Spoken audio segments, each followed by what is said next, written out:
Well, since the Brexit referendum, there have been a lot of companies seeing, well, a lot of big problems with their exporting, importing, etc.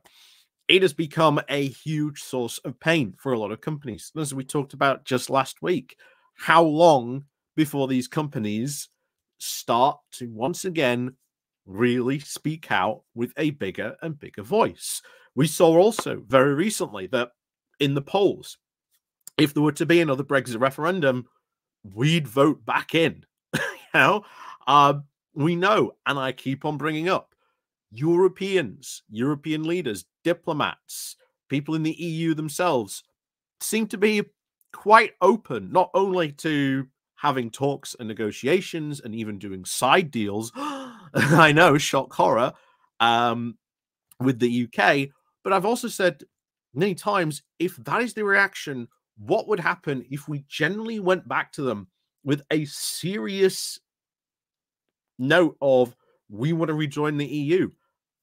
I do not think we would get as like bad a reaction as some of the Europeans are saying. It's not likely as I think people are likely to say. Would there be, some stumbling blocks? Of course there would be, but ultimately, as we said before, in fact, there's a really good, I think it was London for EU had a EU expert who talked about what that process would go like, and they've got two blogs explaining like the whole process of what would happen and what they would go through.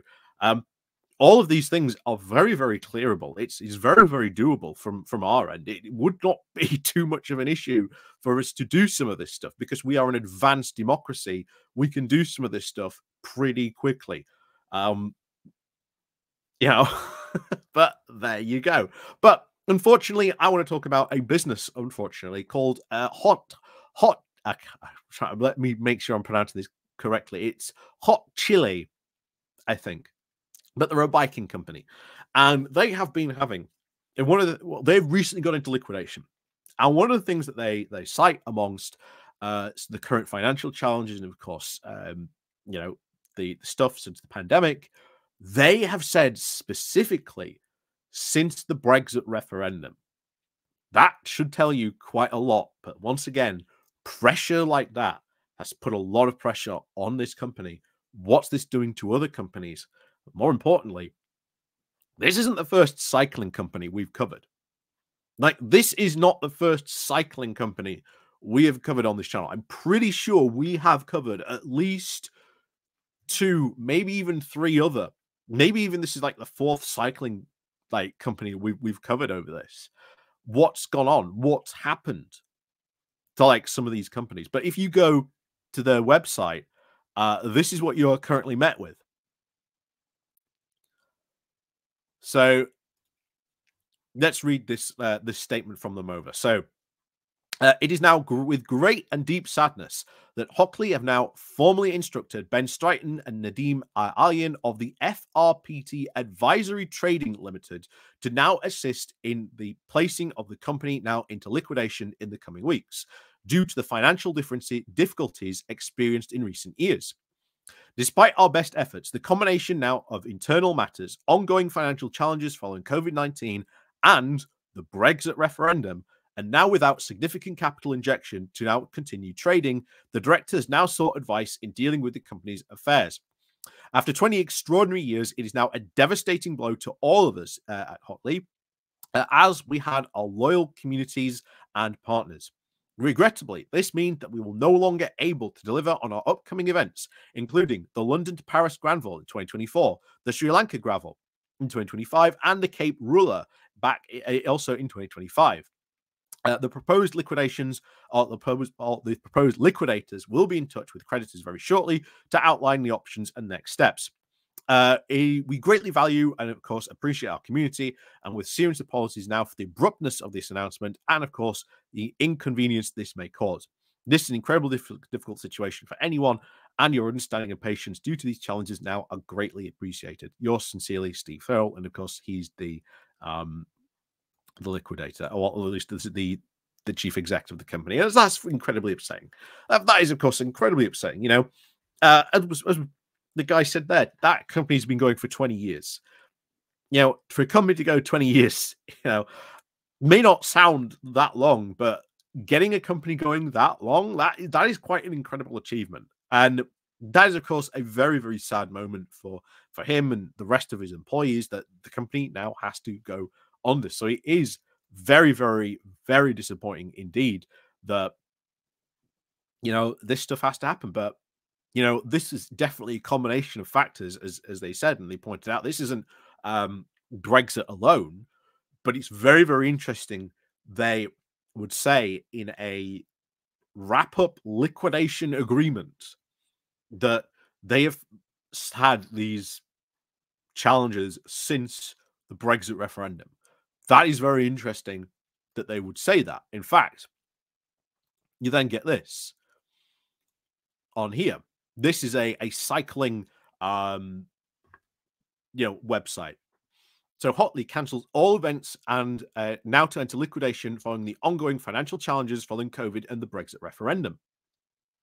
Hotchillee is now the latest cycling brand to be hit with financial troubles. The cycling event organizer today announced it will now enter liquidation in the coming weeks due to financial difficulties experienced in recent years.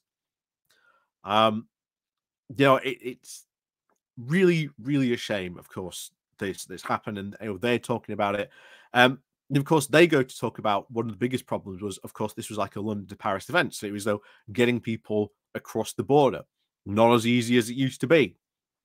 But this is it. And yeah, they mention it here. So he said the impact of Brexit on the London to Paris rides had already now been reported. Broader issues, of course, following the UK's departure from the EU had now led to increased costs and a logistical headache that meant this year's iconic event, which covered 520 kilometers between the British and French capitals, was now going to be the very last one. Last summer, it was, of course, revealed that the total value of bikes used by people participating in last year's event was over 1.7 million.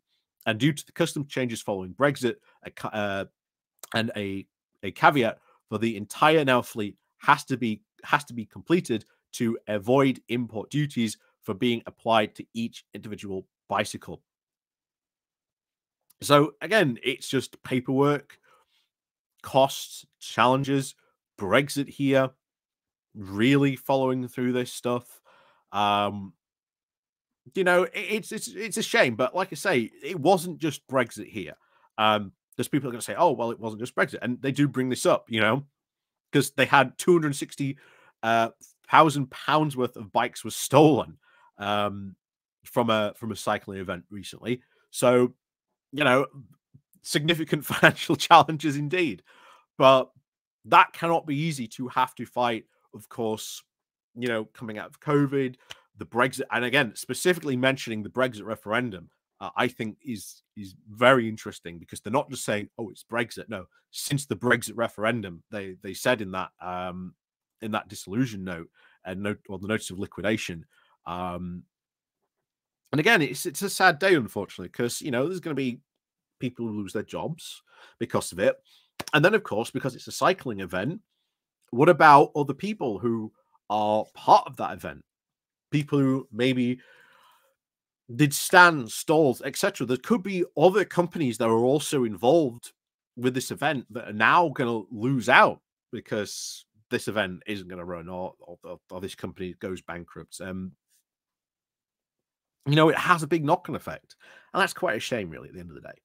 And I want to end this on that. Unfortunately, as I said, I always want to try and find sort of a positive note. When I do my videos, I'm very much about the hopium here on my channel. But it's always sad to see a company go under like this, especially one that had been running for 20 years with, from what you can see when you look into these events, incredibly popular cycling events run by this British company. So it is very, very, very sad day, I think, for a lot of people. And I think people in the cycling community in the UK, maybe even, in Europe and further afield, will be very sad to see this company go under. So, unfortunately, that's the sad note I've got to leave you on. But it is a very sad day for a company to go under like that. So, and that's what I'm going to leave you off with today, unfortunately. But as always, thank you very much for watching. And of course, as always, we'll see you all next time.